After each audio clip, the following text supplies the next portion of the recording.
Hello there, you is listening to the Nerdy KP podcast, and I is your host, KP Sema.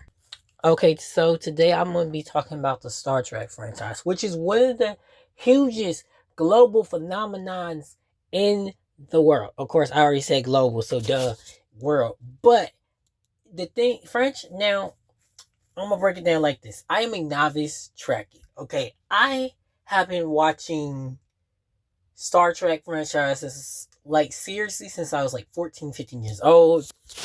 I've watched several seasons of the new Next Generation, which is my absolute favorite version. Captain Picard is the greatest captain to ever lead a crew on any Star Trek show. You can fight me on this, but you're gonna lose automatically because he's the best. Kirk is dope. Now, I didn't really watch Discovery, but it's a black queen lead captain, so I come on. And then there was a black male captain on Deep Space Nine. I love his accent, but Picard is dope as the smoothest. Okay, that's what I want to first get out. Again, I'm a novice Trekkie. I've mainly watched the Next Generation. That was the first one I was ever introduced as a kid. My mom loved it. My grandpa loved it. So that was literally the first Star Trek show I ever seen in my life. I didn't see the films with Zoe Saldana and Chris Pine, so I can't really judge those. Those were like the film remakes of the original series.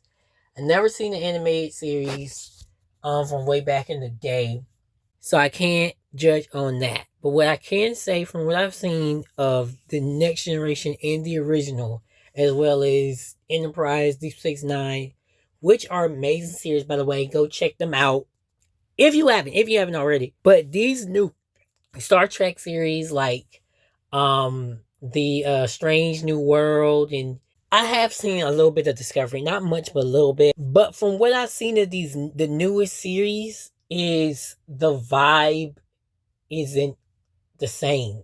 It's totally different. It doesn't really give Star Trek. It doesn't feel like Star Trek. It looks like some modernized, which is crazy to say because all the Star Treks is set in the future. It's literally set, it's like a whole century in the future. You know what I'm saying? Like, I think the first one is like 1 or 2 centuries in the future, long past this year, 2025, right? But the vibe that it gets, they try to create a nowadays approach to the type of episodes that they have. Like, they'll have like the supernatural episodes. You know what I'm saying? Like, some weird mystical being is taking over the ship, right? But it doesn't have that same vibe as the classic series or Next Generations. And it really just has a brand new crew, but really, or a remake of an old crew, but it's too modern. You know what I'm saying? It's too of today. And the thing about Star Trek is that it wasn't up to date. It was set in the future.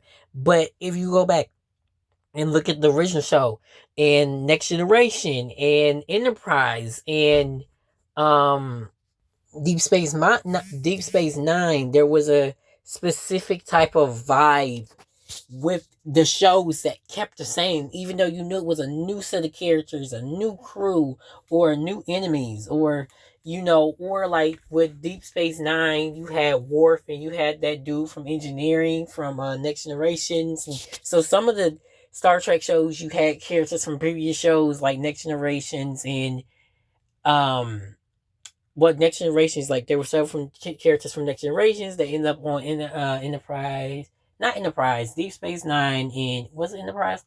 It's one more. I'm forgetting the other one. It's another series. I can't think of it. But those kind of use those characters, so it kind of really kept with it because those shows are like set around the same time, and it really kept that vibe that we liked from the original series, like the aura, the vibe, the way that the aliens and creatures interact. It was really just based in this fictionalized world where it talked about moral things, but it wasn't pushing agendas. And honestly, that's what it is. The new shows push agendas that Star Trek didn't push no agendas. It was really science fiction fantasy. It was a science fiction fantasy franchise.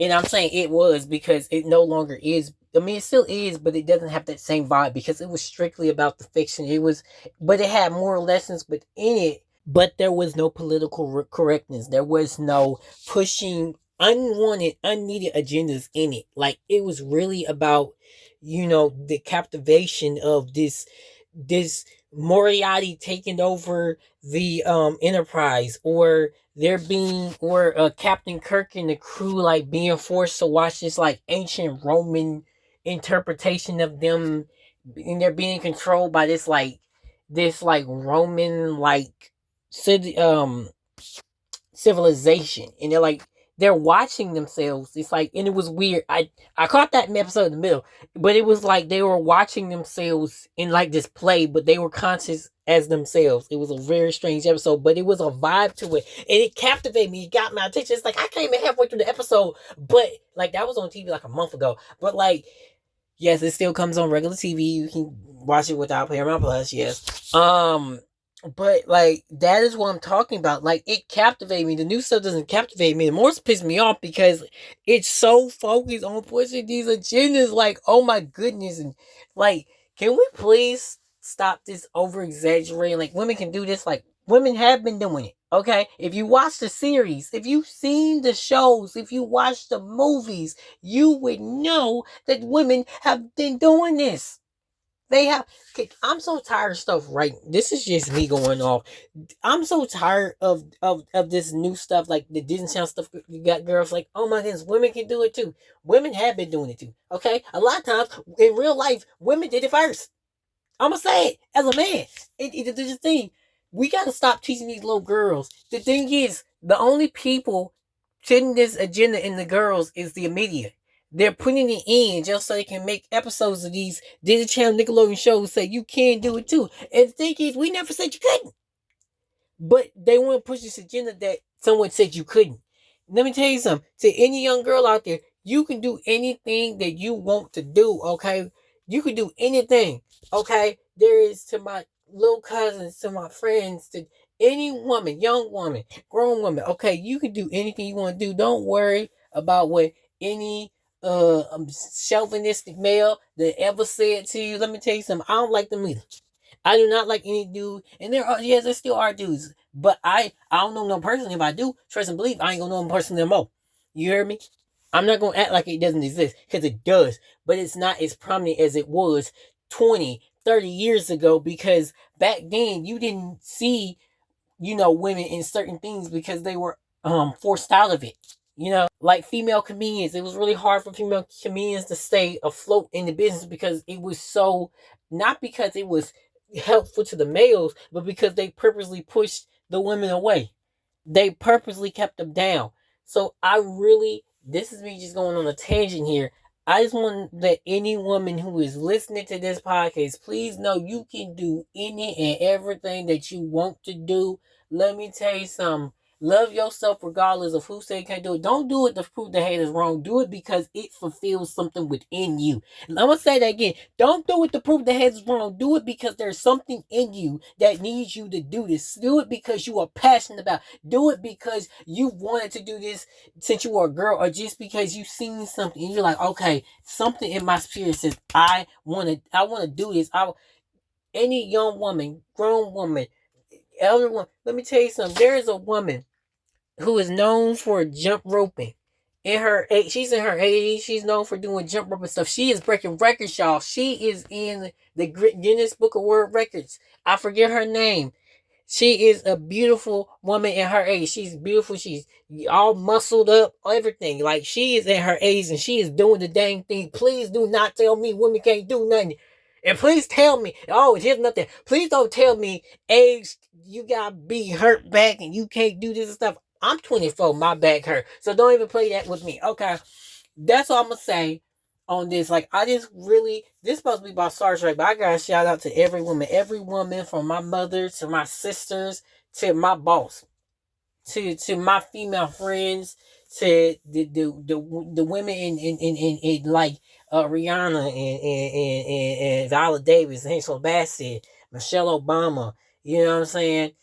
To women in sports, Lisa Leslie, Candace Parker.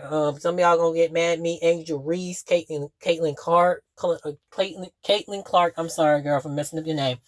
Um, who else? Venus and Serena. Oh my goodness, gotta mention Venus and Serena. Okay, gotta mention them too because they are legends. Okay, let me tell you something. I gotta give a shout out for women because y'all go through so much, and this has man. I just gotta give a shout out to women.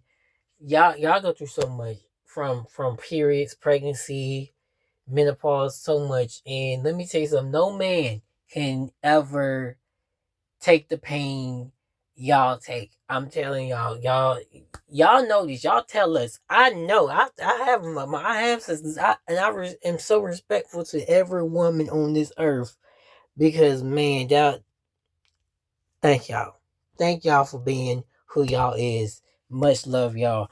I'm gonna get back to Star Trek, but leading back from that. I'm so tired of them writing storylines where they have somebody tell a woman they can't do it or they try to make that the angle of the season. Please stop that. And this ain't just with Star Trek. This is with anything. This is for any show on any network, any film.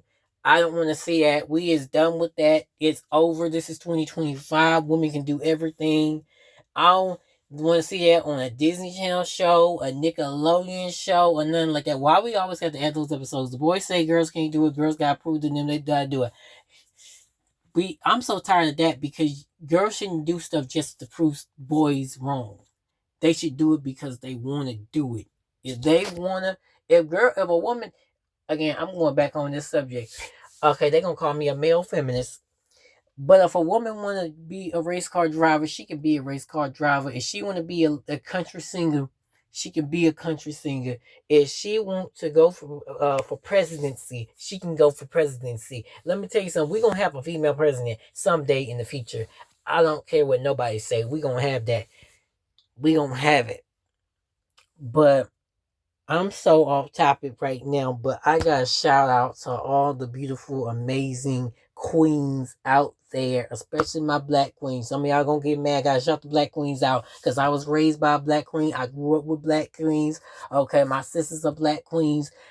I got so many black queens around me. So, a shout out to all the queens. Okay, but the black queens, I love y'all so much. Appreciate y'all. I was born for them. Come on. The second topic. This is an actual topic of the discussion. The dialogue is too much of today and less of the Star Trek like dialogue.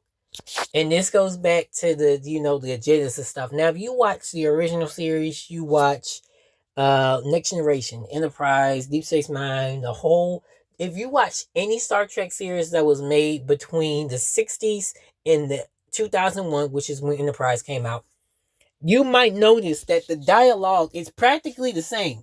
A little different in Enterprise. Enterprise is the most different, but the dialogue is still amazing. Okay. Let me tell you something. You might realize they kept a style of dialogue through all the series, no matter what time placement. Enterprise was set pre Captain Kirk. That was the original prequel. You know what I'm saying? And the dialogue is the same. They kept a steady set dialogue because they wanted it even after Gene Roddenberry passed away, they wanted it to be timeless. He wanted to be timeless. The thing is, you go watch the old Star Trek series, you couldn't tell what year it was made because it was timeless. The dialogue wasn't fit to what was really the dialogue of that time. The original Star Trek series wasn't stuck to the 60s. The Next Generation wasn't stuck to the 80s. It was no set time dialogue. But if you watch the new ones, prime example, Brave New Worlds, which is a prequel of Captain Kirk and stuff. So this is before he was captain. This is when he was like a lieutenant or something. Horror, Spock. Okay. The dialogue is completely different from it's supposed to be a prequel. It's supposed to be before They are basically cadets on this show, right? They are training crew. Why is the dialogue completely different than the original show? I'm confused. Why in the world? It bugged me watching it. It's not a good show because they were like all new adventures. That's how I express. How's it shouldn't be all new adventures. It should be adventures prior to what we've seen before. They're so busy trying to. And how long is this show gonna go on before we get to where Kirk becomes captain? Like, you know, it really upsets me that they took the classic show, made a prequel that wasn't needed, and I'm jumping ahead, but let me tell you something. It really was like I tried watching it. I'm like, nah, they're doing too much with this. They're doing too much. They're trying to, and they talk like today's time. They don't talk like this Star. It does in Star Trek. And then again with the pushing agendas, and it just don't feel like it. It don't feel like Star Trek. It feels like someone made a Star Trek like show. You know what I'm saying? Like, I'll put it like this: the Orville by Seth MacFarlane feels more like a Star Trek show than the newest Star Trek shows. And fun fact, before Discovery came out, Seth MacFarlane actually wanted to create another Star Trek show, but Paramount turned him down. So he created the Orville. And crazy enough, they released Discovery the same year. After all, I don't know how Seth feels about it. You don't know who MacFarlane is. He is the creator of Family Guy, American Dad, The Cleveland Show. Um, if you yes, the most controversial TV shows on television. Yeah.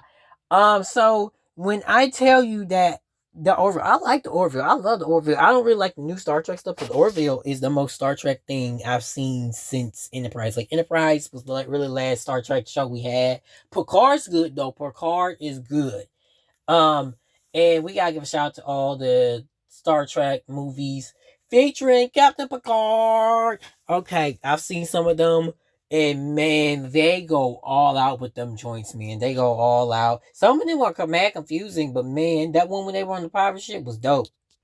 And that just leads me to my final um topic, and that is at this point Paramount's just big with this franchise. Like Section 31, which if you go back and watch Deep Space Nine, was a very crucial part of it. It was a secret um section of Starfleet that basically did the dirty work. So basically they mucked up the Section 31. It like a shout out to Michelle Yeoh and Amari Hardrick. They are phenomenal actors. I'm so glad Michelle Yeoh is getting all these roles. Okay, I loved her, but hated the character in Crazy Rich Asians. She is an amazing actress. Y'all, man, if you ain't seen nothing with her in it, go check out anything with her in it. She's an amazing actress. Maury Hardrick, of course, as y'all know him from Power. Ghost from Power. I forgot the name of the character. I really did. But yeah, like Brave New World. I mean, not Brave New World. I said Brave New World, Captain America. It's Strange New World. Y'all forgive me. Strange New World. Okay, Strange again. It's not Brave New World. Brave New World is Captain America. Forgive me. It is Strange New World. Okay, I'm gonna have to put in the caption to correct it. Strange New Worlds, which is a line from the long known theme song, I mean the theme of where like Next Generation and stuff like that, where it talks about um you know it's like three the words coming from it, but it is like honestly the most unneeded show. Discovery, what made me so mad about Discovery was the fact that they changed the design of Klingons, and Gene Roddenberry had a specific design for the Klingons because it was supposed to be honoring an actual African tribe, which is why most Klingons, not all, but most Klingons are portrayed by black people. There's a reason for that. So when you change something like that, that goes against the family. You know what I'm saying? At least they still had with Picard. They still had Worf, the same as he was in the original run. But yeah, at this point, now they got a new show called Star Trek Starfleet Academy. Like they're literally at this point just milking it, and it's just like they're gonna milk it dry. Like people are gonna stop watching the stuff because as a Trekkie, it doesn't feel like I'm a novice Trekkie, but you got OG Trekkie. It's like, bro, this new stuff is whack. Like it really does. It's really they're just milking like my brother like this. They're milking the franchise, and it's like we gotta admit it, they are. And honestly, so is Star Wars being milked. Like Alkalite was horrible. It sucked, and then J.J. Abrams, who wrote the Last Jedi, which was the worst film in the entire Star Wars franchise, is literally writing a trilogy of his own. We do not know what it is about. It's still under wraps, and I am scared as a Star Wars fan. I'm a bigger Star Wars fan than Star Trek, so honestly, I'm gonna go in deeper with this on another episode, maybe the next episode. But yeah, like I know I was quite over the place, like literally over the place. I brought up a whole topic that wasn't even part of this episode, but I gotta give a shout out to my queens. But yo, I think I'll say everything I just say because as we like me and my family, we're really watching Star Trek like practically every day at this point. So it's just like I've been holding this in for weeks and I had to get it out and yeah, like but thank y'all for listening to all those listening. I know I'm rambunctious. I know I'm loud and a little bit confusing. I know I'll be all over the place. But thank you to everybody listening. Thank you for everyone who has encouraged me.